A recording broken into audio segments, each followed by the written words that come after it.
কেন আলেকজান্ডার ভারত আক্রমণ করার সাহস পায়নি তা জানার আগে আলেকজান্ডার সম্পর্কে অল্প বিস্তার জেনে নেওয়া যাক। আলেকজান্ডার দি গ্রেটের জন্ম প্রাচীন গ্রিক রাজ্যের ম্যাসিডেনের পেল্লা নামক স্থানে। তার বাবা দ্বিতীয় ফিলিপের খুন হওয়ার পর আলেকজান্ডার মাত্র ২০ বছর বয়সে তার স্থলাভিষিক্ত হন। আলেকজান্ডার সাম্রাজ্যবাদী শাসক ছিলেন। ক্ষমতা গ্রহণের পরপরই প্যারিস আক্রমণ করেন। মাত্র ১০ বছরের মধ্যে মিশর থেকে উত্তর পশ্চিম ইন্ডিয়া পর্যন্ত তার সাম্রাজ্য বিস্তার করেন। আলেকজান্ডার দি গ্রেট বিখ্যাত দার্শনিক অ্যারিস্টটলের ছাত্র ছিলেন। এবার আসা যাক, আলেকজান্ডার কেন ভারত আক্রমণ করেনি, কিসের ভয় ছিল তার। আলেকজান্ডারের ভারত আক্রমণের পরিকল্পনা করে খ্রিস্টপূর্ব ৩০০ সালে। ভারত উপমহাদেশের বাংলায় একটি রাজ্য ছিল, নাম গঙ্গা রেডাই।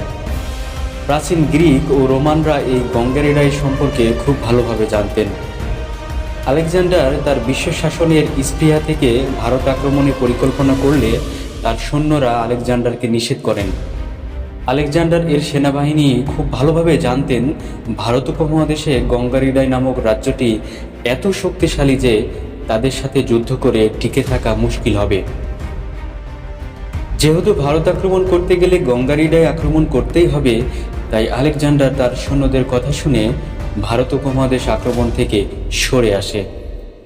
কতটা শক্তিশালী ছিল গঙ্গা রেডাই রাজ্য?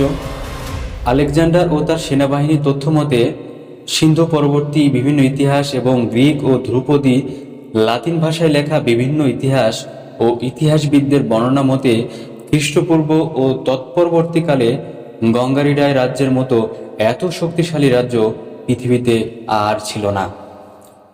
চতুর্থ খ্রিস্টপূর্বে এই রাজ্যের রাজা অত্যন্ত শক্তিশালী ছিল।